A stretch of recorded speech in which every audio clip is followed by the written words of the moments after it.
हम्म तो आइए students, mathematics power channel में आपका स्वागत है।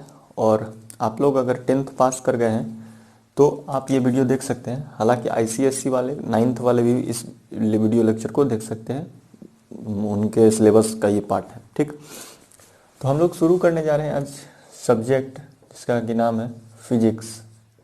तो इससे पहले कि हम टॉपिक लिखें, सबसे पहले आप लोग हमको ये बताइए कि what do you mean by physics. Physics से आप क्या समझते हैं, फिजिक्स का मतलब क्या है, what do you mean by physics. तो फिजिक्स से बचपन से पढ़ते आ रहे हैं, physics chemistry math science.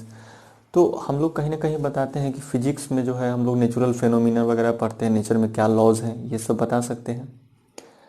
But आज थोड़ा सा एक गेम के थ्रू हम लोग समझने जा रहे हैं कि what do you mean by physics. किस किन बातों को मिला के फिजिक्स कहा जाएगा, क्या चार बातें हैं, event, observation, experiments and laws. आइए समझते हैं कि क्या है गेम।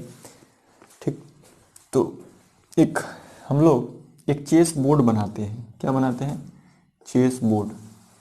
चेस बोर्ड में आप लोग को पता होगा, अगर चेस खेले होंगे तो 64 खाना हो, मतलब 64 बॉक्स होता है उसमें। 1 2 3 4 5 6 7 और एक इसमें और बढ़ जाएगा, 8 है ऐसा हॉरिजेंटल और 8 वर्टिकल। 1 2 3 4 5, आराम आराम से पढ़ेंगे, कोई हड़बड़ी नहीं है। 6 7, 1 2 3 4 5 6 7 8, 8 बॉक्स हो गया। इधर थोड़ा बड़ा हो गया, छोटा कर देते हैं इसको। ये 8 बॉक्स हो गया, है ना। 1 2 3 4 5 6 7 8, इधर से भी 1 2 3 4 5 6 7 8, इधर से 64 ब्लॉक्स हो गया। कम से कम ये ब्लॉक पता है चीज। आपको पता है कि वाइट ब्लैक करके अल्टरनेट करके स्ट्रिप रहता है। आपको ये भी पता होगा कि सबसे जो यहाँ पे होता है, इस वाले लोकेशन पे यहाँ ऊँट बैठता है। ऊँट मतलब कैमल, यहाँ घोड़ा हॉर्स, और यहाँ हाथी एलिफेंट। सेम उसी तरह से यहाँ ऊँट, यहाँ घोड़ा और यहाँ हाथी। ठीक है, कोई इसमें दिक्कत का बात नहीं है। ठीक, अब आइए, अब अगर आपको पता होगा, अच्छा यहाँ पे राजा और यहाँ पे वजीर, प्रधानमंत्री जो बैठता है वो। ठीक, आपको पता होगा कि यहाँ पे आगे जो है, इस वाले आगे खंड में जितना भी रहता है वो सिपाही रहता है ना। तो देखिए, राजा महाराजा का जब भी युद्ध होता है तो आगे सिपाही सब रहता है। तो उसी तरह से चेस में भी है कि आगे इस वाले में सिपाही, पॉन जिसको कहते हैं। ठीक है, तो इसमें क्या है, सिपाही सब है। इधर भी, इधर मान लीजिए व्हाइट कलर का गोटी रहता है उसके पास, ठीक है, और इधर ब्लैक कलर का। तो व्हाइट ब्लैक करके दो तरफ से टीम ए है, इधर इधर है टीम 1 बैठा हुआ। टीम छोड़िए ना, ये चेस तो दो लोग के बीच में खेला होता है, तो टीम क्या, तो मान लीजिए कि यहाँ जो है मिस्टर एक्स बैठे हुए हैं, उधर से गेम खेलने वाले, और इधर से ब्लैक वाला है। तो इसमें भी देखिए हाथी घोड़ा ऊँट, है ना। फिर यहाँ भी राजा, अच्छा इसका राजा और इसका राजा इस तरह से देखिए, इसका राजा यहाँ था, इसका राजा यहाँ पे उल्टा रहता है, राजा के सामने राजा नहीं, और यहाँ प्रधानमंत्री। ठीक, फिर हाथी घोड़ा ऊँट इस तरह से, और आगे सब में सिपाही रहता है। चेस खेलना हम नहीं सिखा रहे हैं, बस कुछ ऑब्जर्व करना सिखा रहे हैं। तो इधर से इस साइड से मिस्टर एक्स बैठ के खेल रहे हैं, उनको गेम बहुत अच्छा तरीका से आता है खेलने, और इधर से मिस्टर वाई जो है इस गेम को खेल रहे हैं। एक मेरे तरह है जिनको गेम खेलने नहीं आ रहा है।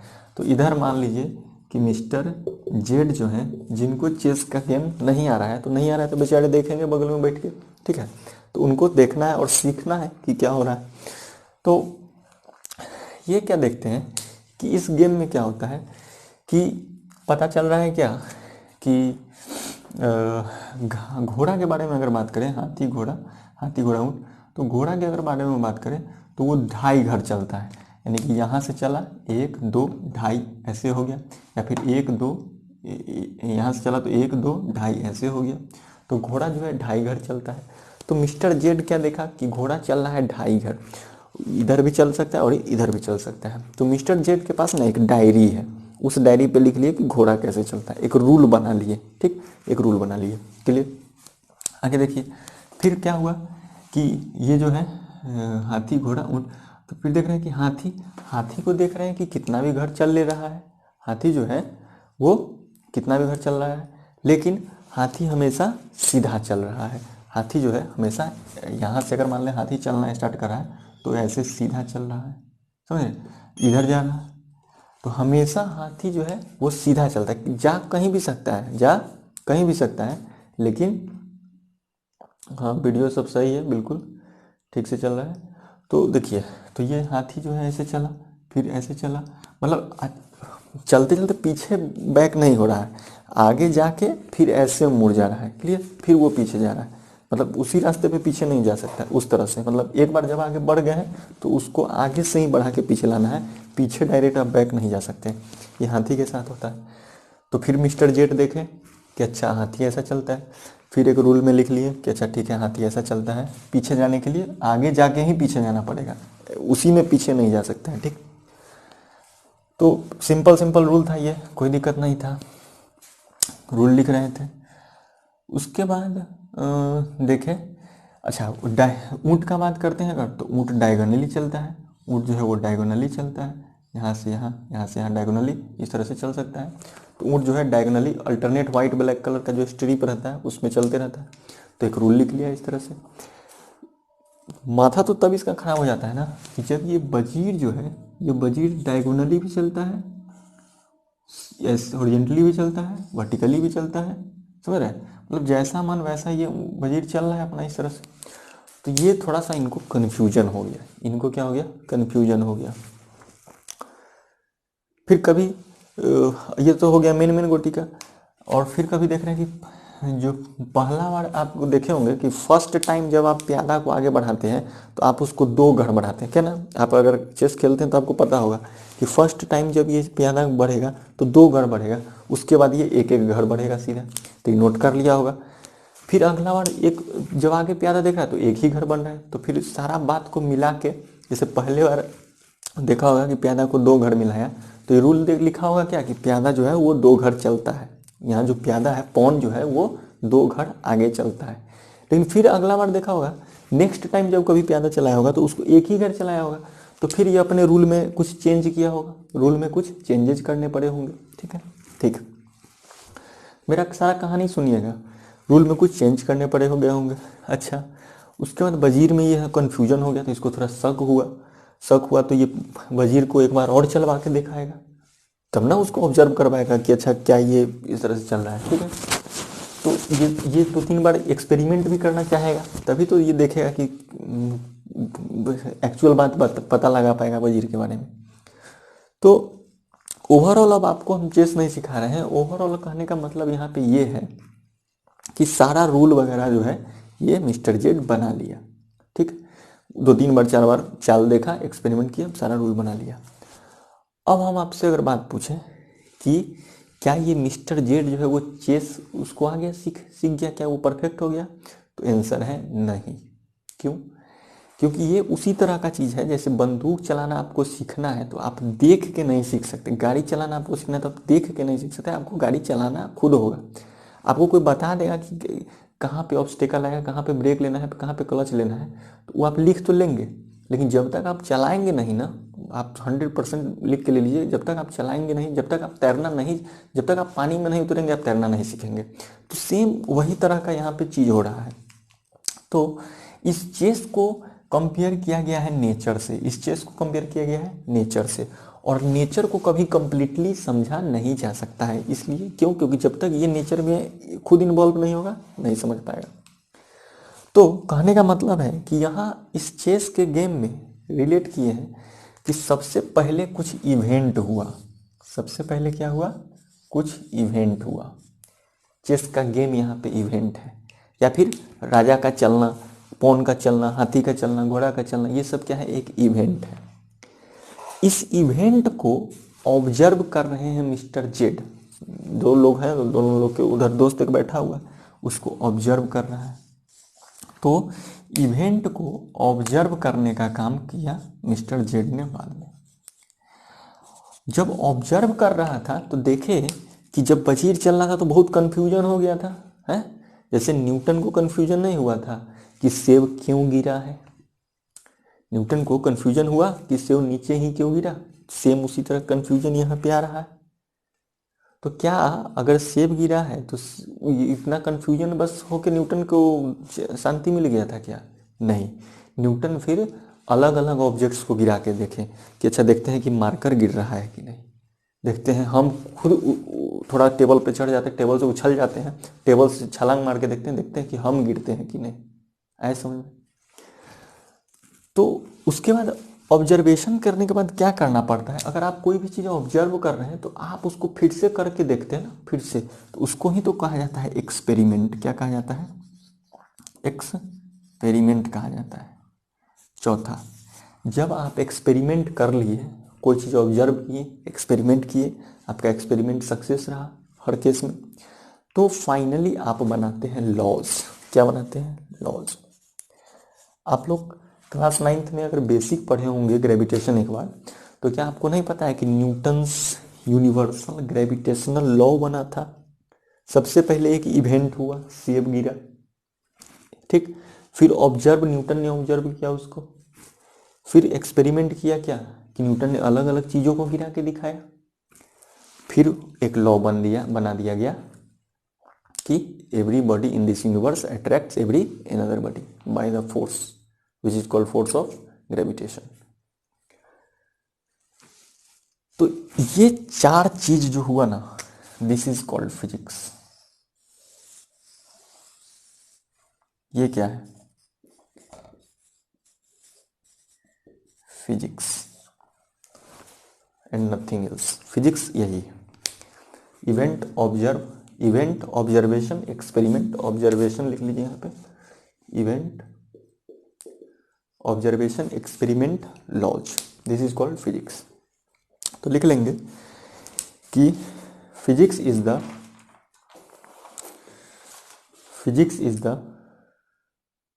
Study of nature and its laws. Physics is the study of nature and its laws. And to make laws, and अब इस लॉ को बनाने के लिए, and to make laws we need the knowledge of mathematics. लिखेंगे, and to make these laws we need the knowledge of mathematics. Hence we can say mathematics is the language of physics. Mathematics is the language of physics. But physics is a independent thing. But physics is independent. Math एक language है physics को समझने का, math एक language है physics को समझने का, क्योंकि आप लॉज बिना मैथ के कैलकुलेशन से नहीं बना सकते। F equal to GM1 M2 by R square, ये मैथमेटिकल कैलकुलेशन है, तो लॉ बन सकता है मैथ के नॉलेज से। तो मैथ जो है एक टूल है, एक लैंग्वेज है फिजिक्स का, है ना। लेकिन फिजिक्स अपने आप में इंडिपेंडेंट है। फिजिक्स अपने आप में क्या है? इंडिपेंडेंट है। फिजिक्स किसका फंक्शन है? फिजिक्स किस पे डिपेंड कर रहा है? Just on the nature.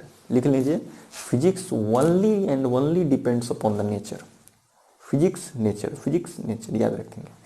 आपके आगे सामने आजू बाजू में जो भी घटना हो रहा है, नेचर का होने वाला कोई भी चीज़ आर्टिफिशियल ही क्यों ना हो, वो सब फिजिक्स है।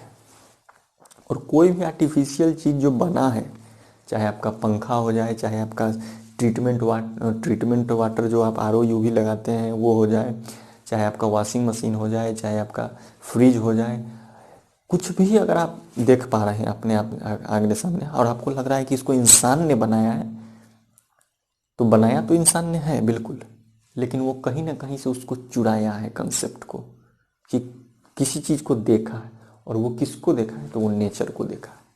फॉर एग्जाम्पल अगर हम बात करते हैं कि इंसान ने बना दिया पानी साफ करने का मशीन, इंसान ने बना दिया पानी साफ करने का मशीन, तो क्या आपको नहीं पता है कि माँ गंगा पूरा स्वच्छ पानी बोल देते हैं हम लोग, पूरा शुद्ध पानी है, है ना। तो क्यों बोल, वो धर्म से हम नहीं रिलेट कर रहे हैं, हम क्या कर रहे हैं कि आप जब बड़ा सा कोई भी रिवर नदी देखिएगा तो उसमें रिवर का फ्लो बहुत ज़्यादा होता है, और फ्लो होने की वजह से उसमें पार्टिकल जो है नीचे सेटल कर जाता है। आप एक्सपेरिमेंट कीजिए ना, आप फिजिक्स को कॉपी किताब तो ठीक है, थोड़ा सा आप चीज़ों को ऑब्जर्व कीजिए, और मैं बताऊंगा कहाँ कहाँ आपको क्या ऑब्जर्व करना है। आप जाइए और आपके आसपास में, अगर बिहार के हैं तो आपको ऑब्वियसली गंगा जी तो हैं ही, आपको पटना में मिल जाएंगे, तो आप भागलपुर में मिल जाएंगे। तो आप क्या करिए, जहाँ भी है नर्मदा जी है, जहाँ भी आप इंडिया में कहीं भी है मान लीजिए, तो वहाँ से आप जो बड़ा बड़ा नदी है वहाँ से आप पानी लाइए। हो सकता है कि आप जब पानी कलेक्ट कर रहे होंगे तो आपको लगेगा कि ये पानी बहुत गंदा है, उसमें आपको गंदगी दिखेगा भी, लेकिन उस पानी को, ये मेरा किया हुआ इसलिए हम बता पा रहे हैं, उस पानी को एक डब्बा में भर के और रात भर उसको छोड़ दीजिए, और सुबह देखिए उस पानी को, आपको आपको पता चलेगा कि उसमें कुछ गंदगी नहीं है, सारा का सारा गंदगी वो नीचे सेटल कर गया है। तो ये क्या है, नेचर है, सेडिमेंटेशन इसी को तो कहते हैं। तो फिर इंसान ने इसी चीज़ को देखा और एक सेडिमेंटेशन टैंक बना दिया, क्या उसमें पार्टिकल सेटल करेगा, और इसको सेडिमेंटेशन कहने लगा। तो नेचर में हो रहा था ना ऑलरेडी। बारिश जब होता है, तो बारिश जब होता है तो पानी ऊपर से नीचे आ रहा होता है उस समय, और जब ऊपर से नीचे आ रहा होता है तो पानी जो है ऑक्सीजन के कांटेक्ट में आता है, ऑक्सीजन के कांटेक्ट में आता है तो पानी में घुला हुआ जो खराब गैसेज हैं, हाइड्रोजन सल्फाइड हो गया, कार्बन डाइऑक्साइड गैसेज, वो सब तो रिमूव हो रहा है। तो ये क्या हवा में जो आ रहा है, तो क्या इसको एक प्रोसेस दिया जा सकता है, एरेशन। और यही तो ट्रीटमेंट प्लांट सब में करवाया जाता है ना, कि पानी को हवा में लेयर में, ऐसे देखे होंगे आप कहीं कहीं कि इस तरह से पानी, छोटा छोटा सीढ़ी बना हुआ है, इधर से पानी जा रहा है, ऐसे ऐसे चारों तरफ से पानी फुहारा की तरह निकल रहा है, फाउंटेन टाइप का। तो वो क्या कर रहा है, वहाँ पे पानी को नंबर ऑफ लेयर्स में ब्रेक कर दे रहा है, ताकि पानी जो है कंटेक्ट में आ जाए एयर के। तो ये हम कर रहे हैं यहाँ पे आर्टिफिशियली, लेकिन देखे किसको है, नेचर को। तो physics is nothing but the nature, physics is nothing but the nature. Clear. तो अब हमारा जो फर्स्ट चैप्टर है फिजिक्स में, ये बात याद रखेगा, इवेंट, ऑब्जर्वेशन, एक्सपेरिमेंट, लॉज। सबसे फर्स्ट स्टेप कोई इवेंट हुआ होगा, फिर ऑब्जर्वेशन, फिर ऑब्जर्वेशन का एक्सपेरिमेंट, एक्सपेरिमेंट अगर सक्सेस तो फिर लॉज बना, और लॉज बना है मैथमेटिक्स से। क्लियर है, यहाँ तक क्लियर बात। चलिए ये सब माइंड में बस रखेंगे, इसको बनाने का जरूरत नहीं है, आप लोग को पीएचडी नहीं करना है, ठीक। चलिए, तो फिजिक्स हम लोग समझ गए कि क्या होता है। अब इंसान ने फिजिक्स को समझने के लिए कुछ फिजिकल क्वांटिटी बनाया। फिजिक्स को समझने के लिए क्या बनाया, फिजिकल क्वांटिटी। अगर हम लोग को फिजिक्स समझना है तो हम लोग को क्या पता होना चाहिए, फिजिकल क्वांटिटी पता होना चाहिए।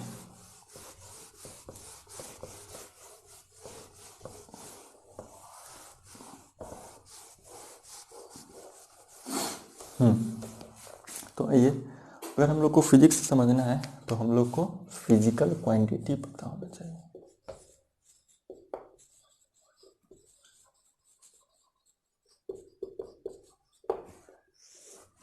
देखिए, फिजिकल क्वांटिटी क्या है। फिजिकल क्वांटिटी ऐसा क्वांटिटी है जो कि हमको फिजिक्स समझने में हेल्प करेगा। सिंपल सा बात कि to understand the physics, to understand the physics we need certain quantity, we need certain physical quantity, ठीक, टू मेक लॉज, या फिर टू अंडरस्टैंड द लॉज, या फिर to simplify the laws. Clear. तो आपको यहाँ तक कोई दिक्कत नहीं हुआ होगा। क्लियर। तो लिख लीजिए, the quantity through which, the quantity through which we can define any physical observation, the quantity through which we can define any physical observation is known as physical quantity, और to understand the laws of physics, और to understand the laws of physics. चलिए, physical quantity में तीन तरह का बात है, तीन तरह का फिजिकल क्वांटिटी। अब वो 9th वाला स्केलर वेक्टर अभी हम नहीं आ रहे हैं, अभी उस पर आएंगे बाद में। तीन तरह का फिजिकल क्वांटिटी है, fundamental, fundamental physical quantity,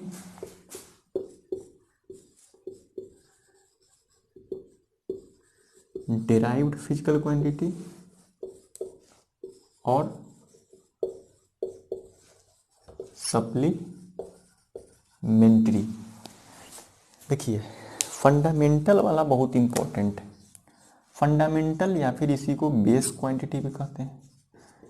fundamental क्यों बोलते हैं इसको, बेसिक क्यों बोलते हैं? जैसे बोलते हैं cell is the fundamental unit of life, यानी कि कोई भी चीज़ ऐसा बेसिक चीज का जब बात आता है तो उसको फंडामेंटल बोलने लगते हैं। ठीक, मतलब कि अगर आपको फिजिक्स से समझना है ना, तो अगर जो भी मैं अभी 7 फंडामेंटल क्वांटिटी बताने वाला हूँ, तो इस 7 फंडामेंटल क्वांटिटी से पूरा फिजिक्स को दिलो जान से एक्सप्रेस किया जा सकता है। फिजिक्स का कोई भी फेनोमेना समझना है तो ये 7 फंडामेंटल क्वांटिटी से निकाला जा सकता है। तो 7 फंडामेंटल क्वांटिटी में सबसे फर्स्ट फंडामेंटल क्वांटिटी जो है हमारे पास, वो होता है हमारे पास मास। अच्छा, अभी मैं यूनिट के बारे में थोड़ा सा बात करूंगा, लेकिन अभी मैं बता रहा हूँ कि मास का ऐसा यूनिट आप थोड़ा बहुत तो जानते हैं कि यहाँ पे ऐसा यूनिट अगर हम लिखना चाहें तो मास का ऐसा यूनिट क्या होता है, केजी होता है। और मैं अभी ही आपको थोड़ा सा कंसेप्ट दे रहा हूँ कि मास को मैं रिप्रेजेंट करूँगा कैपिटल एम से और इस तरह से ब्रैकेट लगा दूंगा। इसका मतलब समझाऊंगा इसको बोलते क्या है, बट अभी आप ऐसे समझिए कि मास को हम कैपिटल एम और उसमें एक स्क्वायर ब्रैकेट लगा दिए। क्लियर? सेकेंड, आपको सेकेंड फंडामेंटल है लेंथ। लेंथ ऐसा यूनिट क्या रहेगा इसका, मीटर, और इसमें कैपिटल एल। ठीक है, मीटर का spelling METER। Clear? Third fundamental quantity हमारे पास टाइम। टाइम का क्या होता है, सेकेंड होता है। टाइम के लिए कैपिटल T।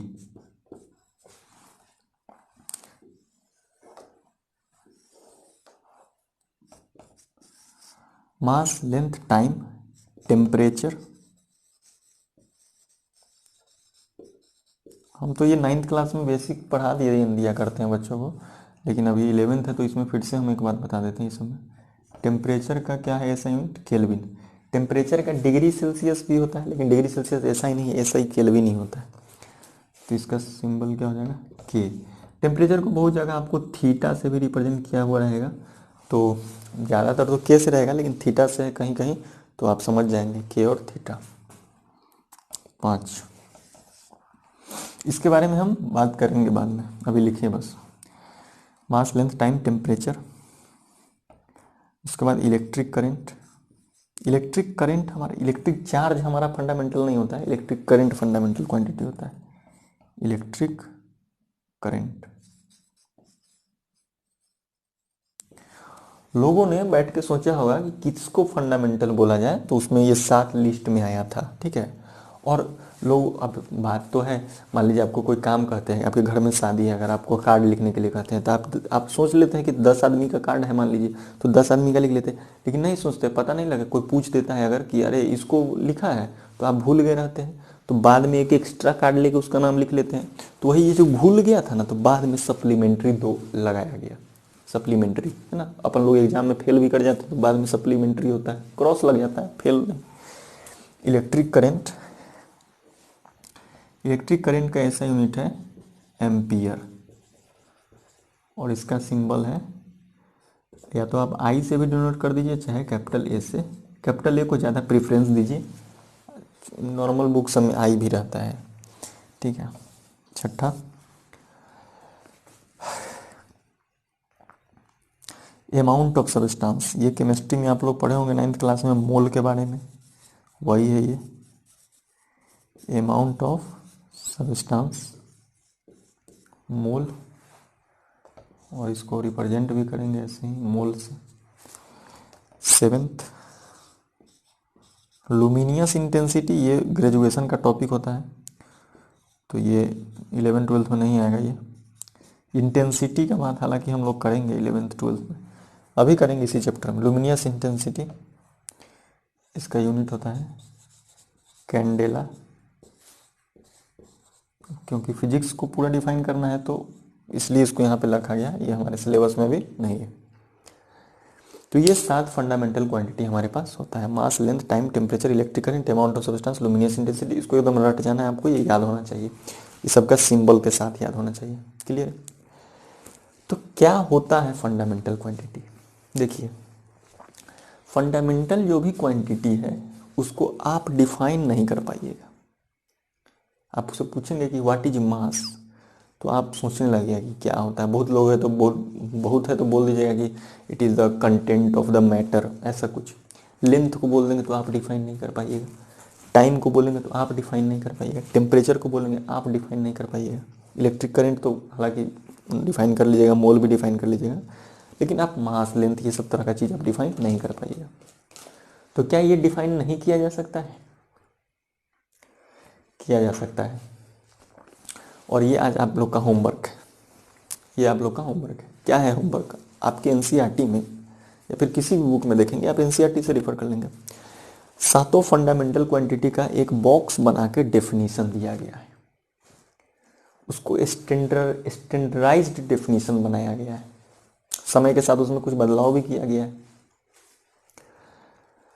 तो आप लोग को क्या करना है? आप लोग को करना है कि उस डेफिनेशन को एक बार जाके देख लेना है, कि एक बार देखते हैं कि है क्या लिखा हुआ। ठीक है, उसको रटना नहीं है, एक बार पढ़ना है कि अच्छा मास को ऐसा डिफाइन किया गया है।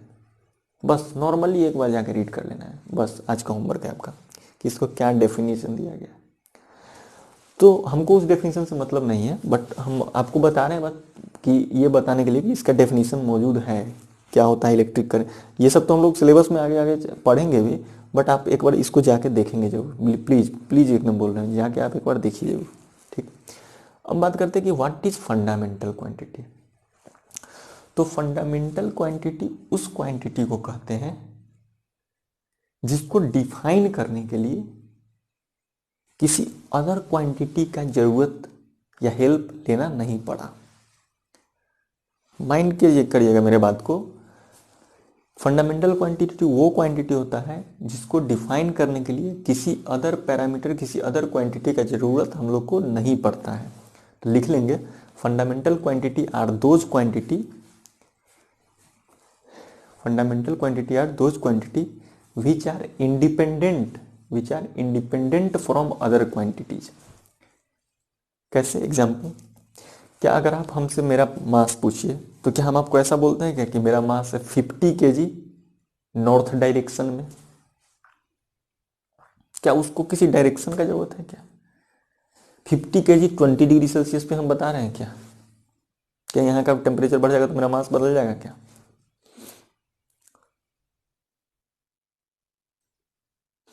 सोचिए, क्या आपसे कोई लेंथ पूछता है आपको, आप मेरा ये शर्ट है, मान लीजिए यहाँ से यहाँ हमको नापना है, तो 1 मीटर स्केल लिए और इसको नाप लिए,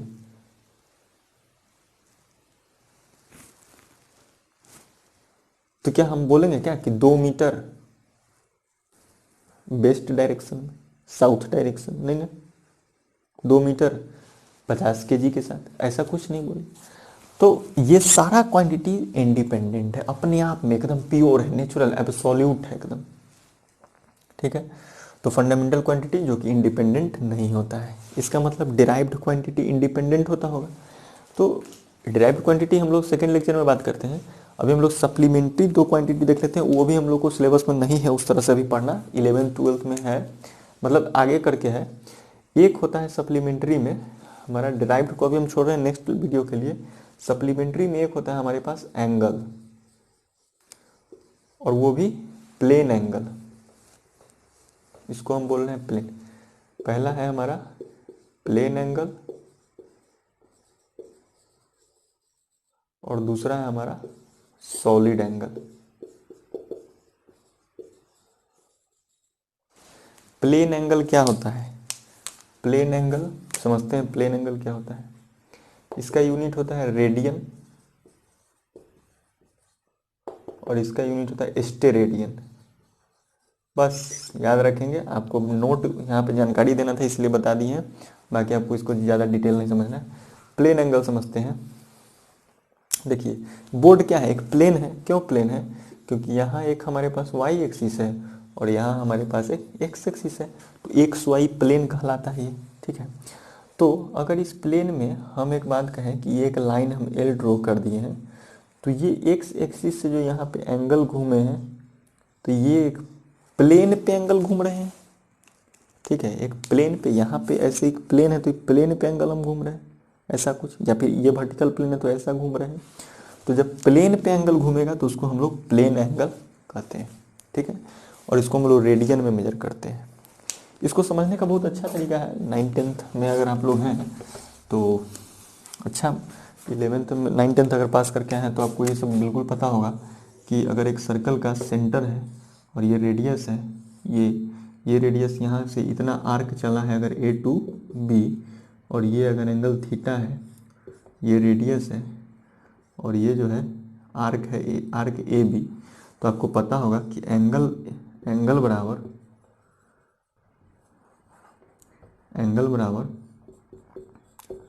आर्क अपॉन रेडियस, ये आपको पता होगा फार्मूला प्लेन एंगल का।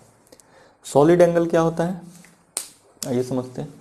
Plane angle is equal to arc upon radius, ये ए बी अपॉन आर, ये प्लेन एंगल होता है, ठीक। आइए समझते हैं थोड़ा सा स्टेरेडियन के बारे में, सॉलिड एंगल के बारे में। सॉलिड एंगल तो हम लोग को क्लास 12 में इलेक्ट्रोस्टैटिक्स में कहीं कहीं गॉस लॉ वगैरह पढ़ना है आगे चल के, तो उसमें ज़रूरत पड़ेगा, बट अभी उतना कोई खास नहीं। आप आइसक्रीम वाला कोन देखे हैं ना, इस तरह से कुछ जो रहता है ना।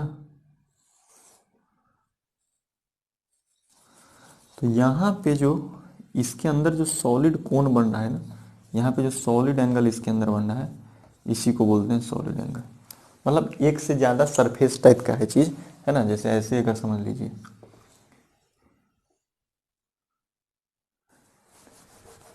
मान के चलो ना,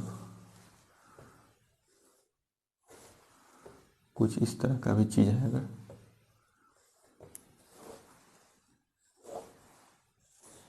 इधर से ऐसा, कंफ्यूज हो जाएंगे आप समझिए, नॉर्मली आप समझिए, ये सब 3D मैथ में आएगा आगे चल के। आप समझिए कि आइसक्रीम जो खाते हैं तो उसका जो कोन देता है लास्ट में, तो कोन के अंदर जो नीचे पे बन रहा होता है, यहाँ से खाते हैं, यहाँ से आइसक्रीम निकाल लेते हैं, और ये अंदर में यहाँ पे जो अंदर घुस के जो एंगल बन रहा है, यही एंगल हमारा क्या कहलाता है, सॉलिड एंगल। और इसका यूनिट हमारा क्या है, स्टेरेडियन है, ठीक है। तो चलिए इस लेक्चर में हमारा इतना ही तक रहेगा, और आगे हम लोग देखेंगे कि क्या होता है, क्यों हम लोग यूनिट को डिफाइन करेंगे हम लोग, उसमें हम लोग नीड ऑफ मेजरमेंट देखेंगे, डिराइव्ड क्वांटिटी वगैरह के बारे में आगे डिटेल में देखेंगे। चलिए थैंक यू, इस लेक्चर में इतना ही, धन्यवाद।